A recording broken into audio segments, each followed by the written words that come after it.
Bonjour à tous, ce tuto va vous permettre de comptabiliser les titres restaurants en gestion sociale et ensuite nous verrons la comptabilisation de la provision pour congés payés qui doit être activée au dernier jour d'exercice comptable de l'entreprise. Nous, dans les cas que l'on traite, c'est toujours au 31 décembre, donc la provision pour congés payés comptabilisée au 31 décembre. Donc tout au long de l'année, certaines entreprises font bénéficier à leurs salariés de chèques déjeuner ou titres restaurant. La technique consiste pour l'employeur à acheter des titres qui ont une valeur, des chèques, qui ont une valeur déjà inscrite sur la face, donc la valeur faciale, de petits carnets de chèques. Et il en attribue un certain nombre par salarié et par mois. Donc ici, on a un exemple d'une société Énergie Clim qui emploie 8 salariés, qui travaille 5 jours par semaine et 22 jours pour le mois ici d'avril. Et elle attribue un chèque par salarié et par jour travaillé. Et voilà, l'entreprise va acheter ces chèques restaurants à des sociétés spécialisées. Il en existe 5 ou 6 en gros. Et pour leur valeur faciale, c'est-à-dire pour la valeur qui est inscrite sur la face du chèque. Hein. Donc ici dans l'exemple, c'est un chèque vaut 7 euros. Ça veut dire que le salarié va pouvoir aller dans un restaurant ou dans certains magasins qui les acceptent, et s'il doit payer, il va payer avec des chèques de 7 euros. L'employeur, en fait, en prend une partie, mais il en reste une charge, un montant qui va être pris en charge par le salarié. Donc, en fait, le salarié va se retrouver avec des chèques de 7 euros qu'il aura payé, eh bien, moins, puisqu'ici, dans l'exemple, l'employeur prend 40% de la valeur du titre à sa charge et le salarié en prend 60%. Des règles très précises conditionnent les pourcentages pris en charge par l'employeur et par le salarié, et si ces règles ne sont pas respectées, la part que prend en charge l'employeur doit être soumise à cotisation sociale comme un avantage en nature. Donc ici, j'aborde pas cette partie-là, hein, puisque ça a déjà été fait, on va parler juste de la comptabilisation.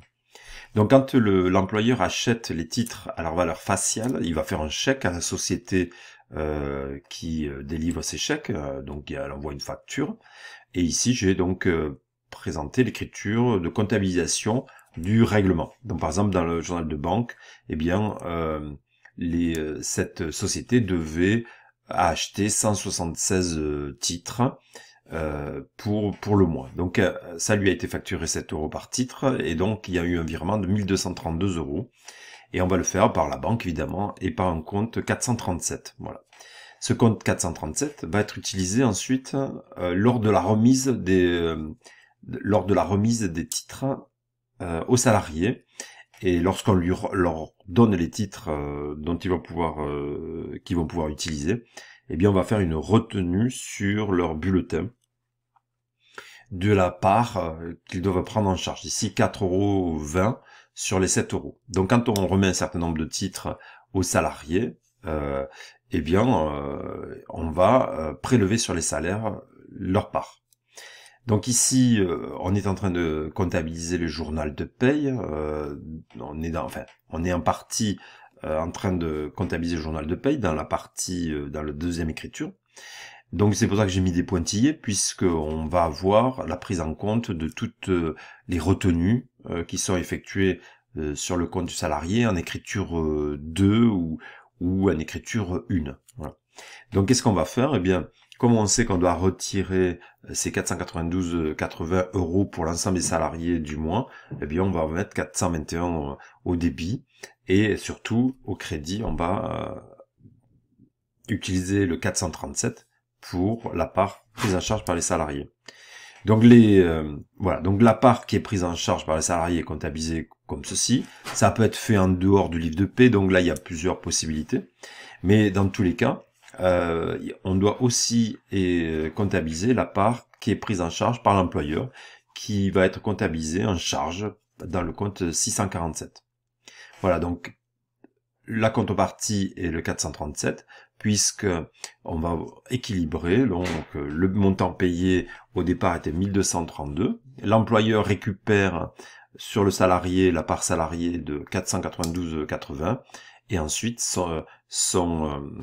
le solde de ce qu'il doit va être activé, ce qui fait qu'on solde le 437. Voilà, donc pour l'écriture, les différentes écritures qu'on va observer sur les titres restaurants, ben voilà, on en aura une, le paiement, deux, la remise des chèques aux salariés et la part prise en charge par le salarié qui est comptabilisée, et ensuite la part employeur. Donc on a des structures d'écriture qui peuvent être différentes, où on retrouve les comptes cumulés, mais en fait, à l'arrivée, il faut avoir prélevé le montant aux salariés qui leur est dû et la charge patronale pour le montant pris en charge par l'employeur. Dans la deuxième partie, on va on va apprendre à comptabiliser la provision pour congé payé.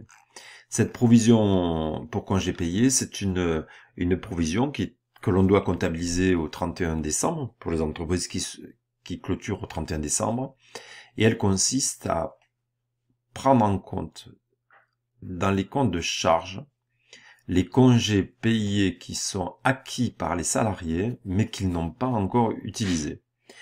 Donc il y a tous les mois de décembre, il est évident que lorsque l'entreprise respecte la structure de acquisition des droits de juin à mai, eh bien en décembre, l'entreprise aura obligatoirement les jours acquis que le salarié va pouvoir utiliser l'année qui suit. Toutes les entreprises n'utilisent pas cette structure, n'utilisent pas cet échéancier, puisque on peut déroger à cette règle de période de congé N-1, mais le cas général c'est celui-ci.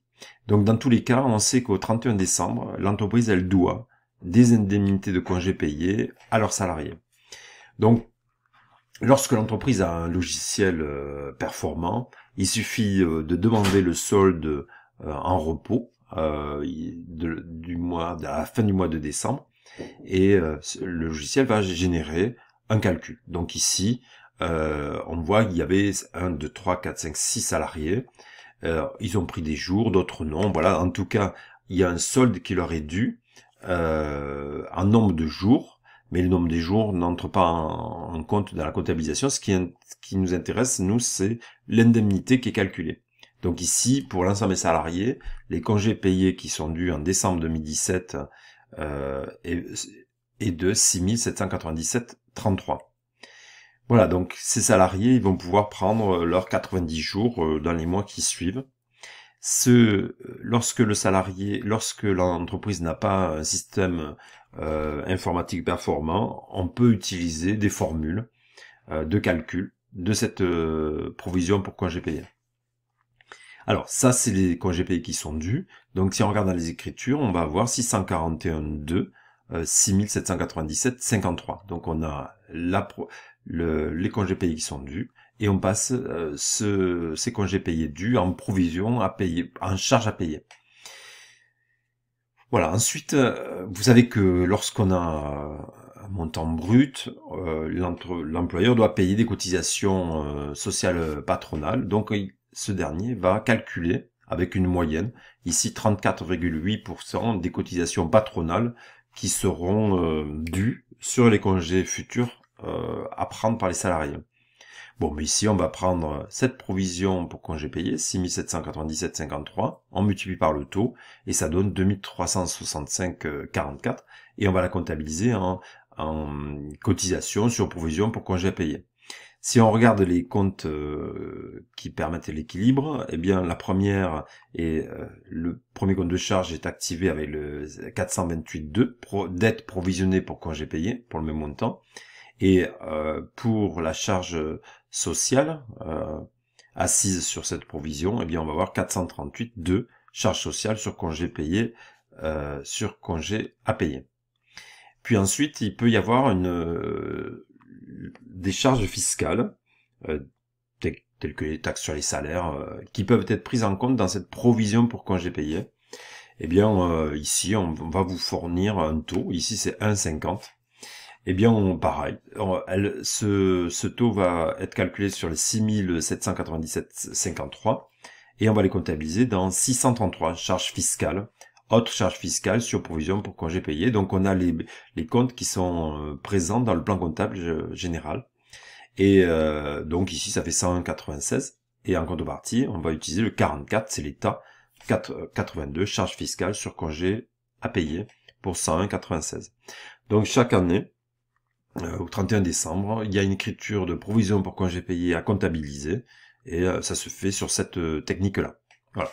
Ce qui peut changer d'un exercice à l'autre, c'est comment on détermine cette indemnité congé payé, et ça fait appel à l'ensemble du cours précédent. Hein. On peut la calculer selon une règle du dixième, ou selon la règle du maintien, mais là les indications sont toujours données quant à la technique employée par l'entreprise pour laquelle vous devez comptabiliser la provision pour congé payé. Voilà.